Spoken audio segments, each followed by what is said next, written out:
Welcome back to the Into My Chill Void podcast. Hopefully everyone is doing great. I'm doing pretty good this fine Sunday. I came up with a little bit of a solution about episode 1 with it being just friendships and being so aimless, how much I wandered everywhere. So I decided to just add each friend's name to the list of topics. For instance, I think number 70 is Jared. It just basically says Stories Jared.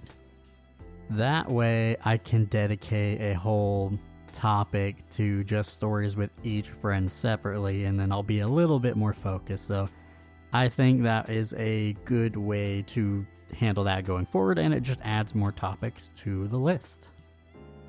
I've been getting a little excited but also scared because the weather is getting nicer, which is great. Like around 60 degrees, 65 is like the perfect weather in my opinion. But the downside is it's actually gotten warm very quickly. We've had like 70 degree days, like some that were like 74, 75.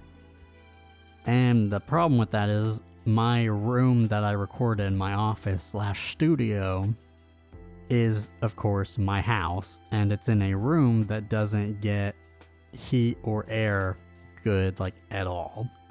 Like, air comes out, like, ironically, there are actually 2 vents in this room. One is on one wall, but, like, higher up. And then the other is on another wall, and it's, like, lower. And both of them just push out cold air, basically. I wouldn't even say, like, cold air, but just, like, air. It's, like, no matter, like, if the heat's on, it doesn't produce hot heat. And if it's cold, it doesn't produce cold air, like, unless it's in the winter, and like then the air is cold and it sucks. So this room sucks for that. So when it gets hot, or even in the 70s, it gets really hot because this PC of mine and speakers and everything, they just produce heat, and this room gets hot. It just really sucks. I do have an air conditioner, but it needs like set up in the window and all that, and it does the best it can. Once we get to like the 80s, it starts not really being effective. So yeah, so that's why I said I'm enjoying and like looking forward to this nicer weather. So it's not gonna be cold, but I'm also not looking forward to it because it's gonna be hot and very awful. I also work out in this room, so double hell for me, honestly.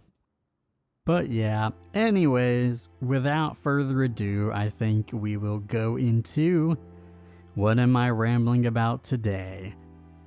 So, as per usual, I will run a random number generator on my phone. By the way, I cut this out. Like, if you guys are ever wondering, oh, like, why don't I have it, like, why don't you hear me doing it or anything, I just end up cutting it out.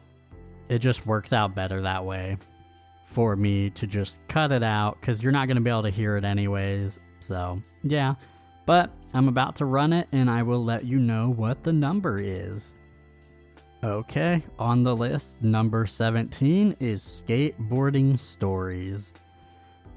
So, I don't know how long this topic will get us, but we will see. I have talked about in previous episodes about how I used to skateboard. So I started skateboarding from like 12. I was like 12 years old, and I did it until like around I was like 15.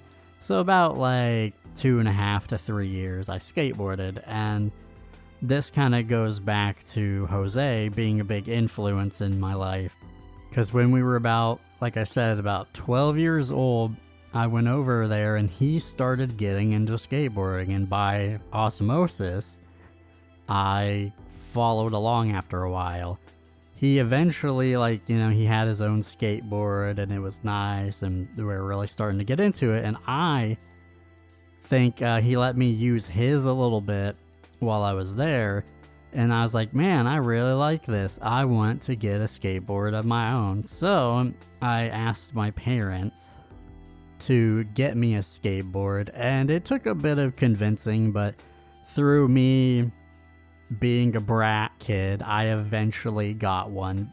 But the skateboard I got was a crappy one. I think it was like $12 or something, 12, $15, and it was from Walmart. And for those who don't really know the difference between a nice, more professional skateboard versus a Walmart one, everything on it was cheap, and it was this very thick piece of like wood that the board was made out of. So like, you know, some plywood that had a little bit of a bend in it. It was not the greatest. I mean, it worked for the short term. Like an actual more professional skateboard is, for one, a lot thinner, and it's curved more and just made stronger and better for what its purpose is. But yeah, I remember, but the one really cool thing that happened, I was skateboarding with it at my friend's house, so we were trying to do a trick called Primo. I think that's what it used to be called. And we were doing this in the grass. It might have another name, because some tricks have multiple names. I remember it's like you flip the board up and you're trying to make the board land on its side, and you stand up on it, on like the side of the board. And I was trying to do that, and then when I like did it and went back down to land on my crappy Walmart board, it just broke in half. It just broke in half, which shows you how cheap and crappy it was.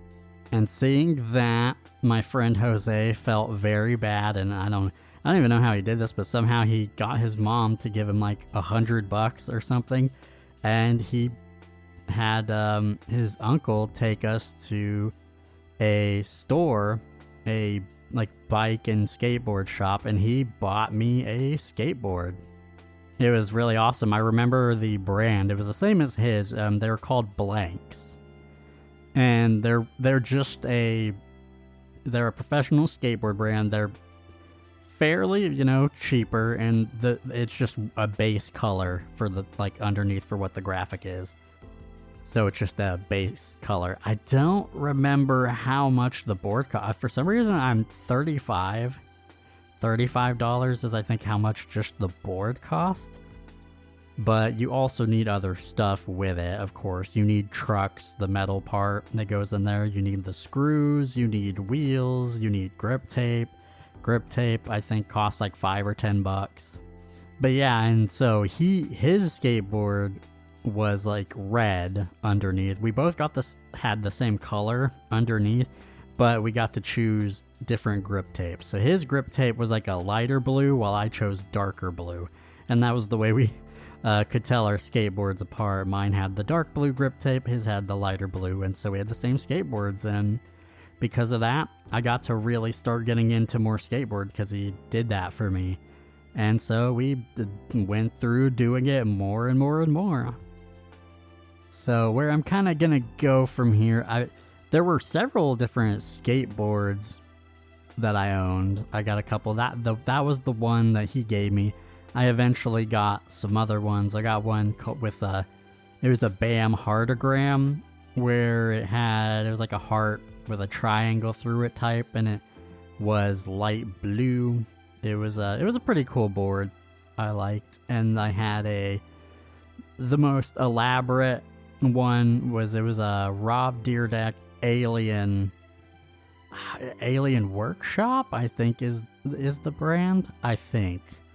And it had like Deerdeck on it and all these alien like faces, I think, that were like green, and then the like deck was purple, and then I got purple grip tape.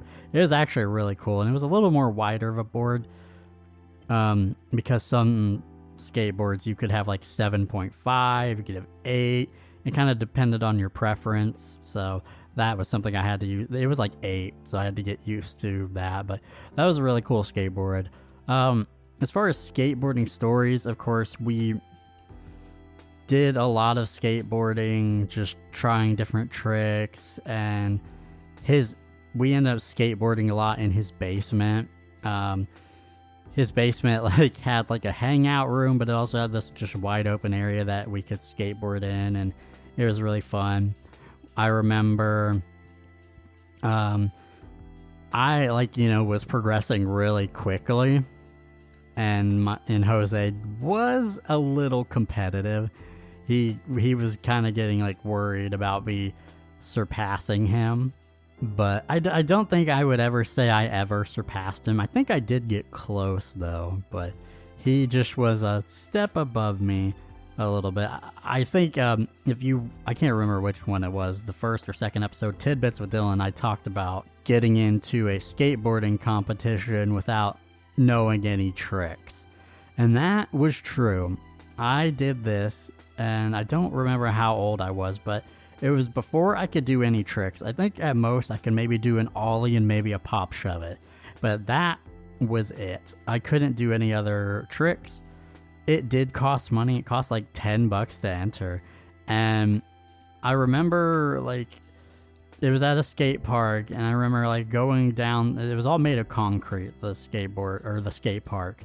So I was thinking about how my run that I was going to do, which I just went down the slope. There was a slope of concrete, and then I was gonna go on this platform and just do an ollie off of it or something. That's the best I could do. I was so dumb. It was so dumb thinking back on it. I was like, why? But a couple of things. I remember talking to one of the judges, and I was like, hey, could you give me some extra points if I gave you money? Just jokingly bribing him. I wasn't being serious, and he's like, oh, what's your name? And I gave him my name. He's like, you're first. And I was like, come on, man, why am I first? So I had to be first. And so I do my little run that sucked and wasn't good. And then I get back up there, and he's like, all right, get ready for the second run. And I didn't know that there was 2 runs, and I was like, oh my god. So I ended up for the second run, I just tried to do any trick that I knew I couldn't. I tried doing kick flips. I tried doing heel flips. I just tried doing stuff I knew I had no ability to do, but I just tried it, and it was so embarrassing and humiliating. I shouldn't have done it, but it is a true story that I did, so it was an experience, that's for sure. Yeah, definitely got made fun of. Of course, sometimes me and Jose would play the game Skate, or SK8, I think is what it was called. Basically horse, or you just play horse. Like in basketball, someone does a shot and you have to do that shot, or you get a letter. And skate was the game we played. So they'd do a trick, you had to do it, or you lost. Me and him did that a couple times. I never beat him. There was another kid that I played against, and we were so even neck and neck, and he had just barely beat me. So that one sucked. So the tricks that I could do with skateboarding was, I ended up being able to do a bunch of different tricks, but ollies, pop shove-its, kick flips, heel flips, varial kick flips. My best trick was a varial kick flip that I could do. And I was able to do a varial kick flip off a sidewalk. I was able to do kick flips off maybe one step. I never got any better with the stairs. I did try to ollie off 3 stairs before a couple times, but I wasn't able to completely land it, and I eventually just got too scared to do stairs because I was afraid of getting hurt. The best trick I have ever landed though was a 360 flip, also called a tray flip. A varial kick flip is a kick flip plus a shove it 180 degrees, and you mix the two together. A 360 flip is basically that, but instead of just a 180 shove it, it's a kick flip plus a 360 shove it. And that is way more harder. And I've only landed that trick twice in my entire life. And it was the most amazing thing, but also very strange. So I had been practicing it a lot. Practicing it at Jose's house. And then I think something happened to my skateboard. And then I hadn't practiced it for a couple weeks. And then I went to hang out at Jose's house, and I just went ahead and tried it on his board. And on my second try, I landed it. And then I did it another time. So on my second try, I landed it for the first time. And then on my third, I landed it again. And after that, I couldn't land the trick ever again. I don't know how I was able to do it. It was cool, but I could not repeat it. As far as like where I've skateboarded, I haven't skateboarded at a ton of places. Either like it would be in my driveway, or if it was at Jose's house, it would be in his basement or on his like sidewalk path. Once in a while, we would go out to different spots and like skateboard, and that's when like we were doing like the one steps and other things. There's one time we went with a group of people just like over different places, and we got the cops called on us, and then we went over to an abandoned, it wasn't abandoned, it was just like an ice cream shop that was closed for the year or whatever. But because other people that we were with was stupid, they got the cops called on us. Being dumb kids like we were, we all gave them fake names, and I remember one of the kids was antagonizing the cop, and I'm like, what are you doing? You're gonna get us in trouble. Because while the cop was talking to us, he kept skateboarding. It's like, dude, what are you doing? Another time we went with some older kids. Or, yeah, they were like older. They were like maybe like 17. I don't know how this happened. We ended up hanging out with them, skateboarding around. And at some point, it was like midnight. And we were at a Payless, a Kroger's. And we were like skateboarding there. And there was this big like drop-off step type thing. And I was trying to kickflip off of it.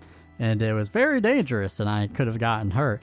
And this is like one of the times I remember Jose getting competitive, because the older kids were like praising me. They're like, oh, he almost got it. And like I was seeming cool. And so Jose got a little bit jealous. So he started to try to like kickflip off of it. So that's just like one of the times. I remember there was like a picnic table or something that they propped up, and they were like skateboarding down it. And I was like, holy crap.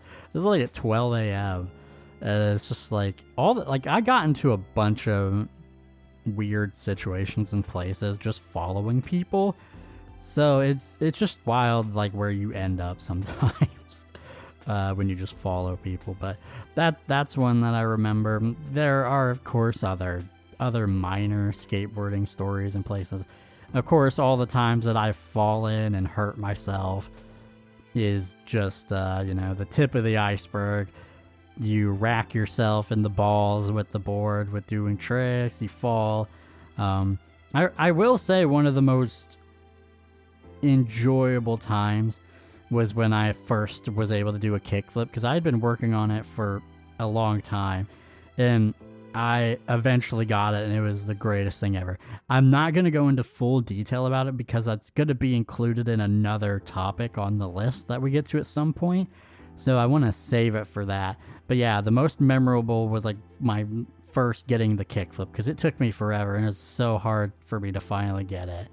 And when I eventually did get it, I was around a group of friends, and everyone was like being very supportive and telling me to keep trying, and eventually I got it, and we all just like rallied like, yeah, like it was so cool. It was so great. Just memories of that.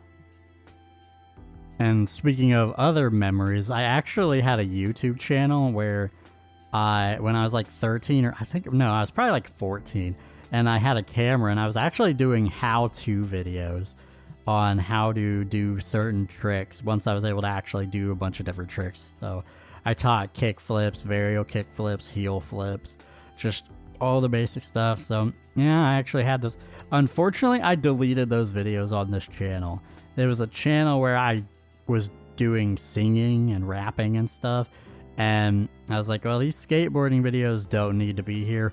Delete. And so I'm so sad and mad at myself for deleting them, because I have no recordings or proof of me skateboarding now. And like the memories would have been really cool. So I'm mad at myself for deleting those videos. So, I wish I would have kept them or kept them backed up somewhere. I, of course, eventually just kind of got out of skateboarding. Like I said, did it for like 2 or 3 years. I believe Jose stopped skateboarding, and then like I said, I lost contact with him at some point, and I just ended up falling out of it. I got about as good as I could and about as much as I was going to get out of it, so kind of just ended up dropping it, but I don't regret doing it for what it was. It was really fun, got me to be active, and, you know, I mean, the bad parts, of course, getting hurt, especially, like, I remember when I was first learning to do kickflips, the board I wouldn't, like, do it right, and it would, like, hit me in the shins. That sucked. Just falling, hurting yourself. There was one time I almost really did seriously hurt myself. In the last episode, I talked about this, like, this older neighbor guy. He, at some point, got a hold of a grinding rail for skateboarding, and he ended up giving it to me, and I was like, oh, cool. Previously, I hadn't really done a lot of, like, grinds, like board slides, tail slides, stuff like that.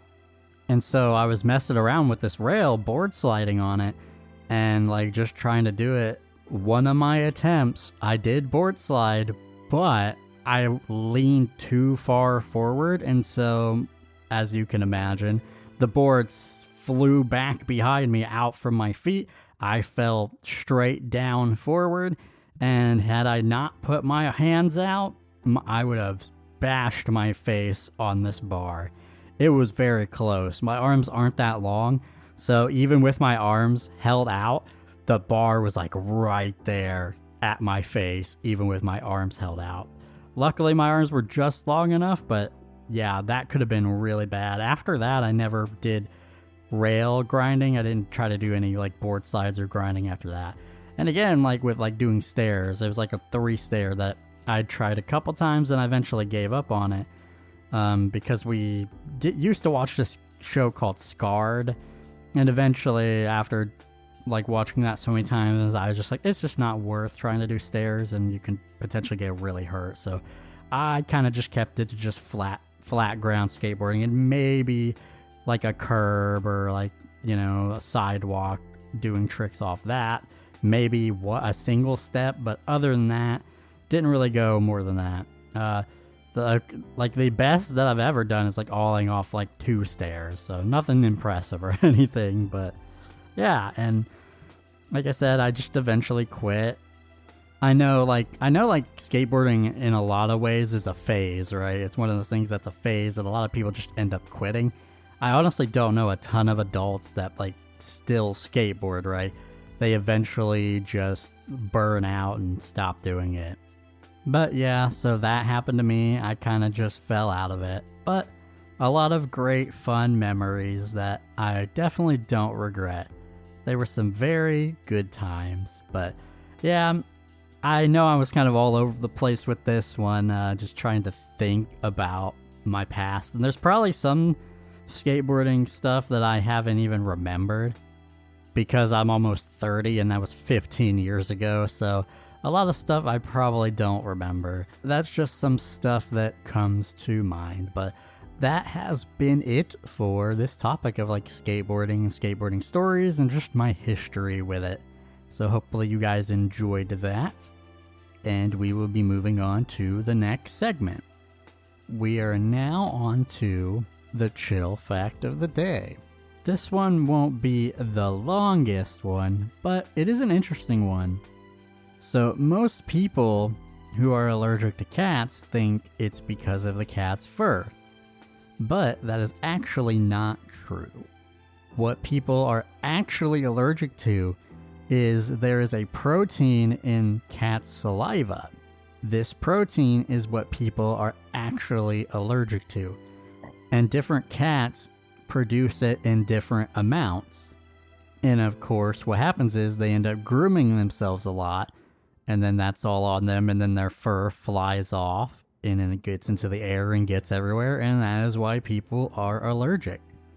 It also makes sense why typically people are less allergic to shorter hair cats, because they have less hair, and so thus less hair to absorb the protein in their saliva.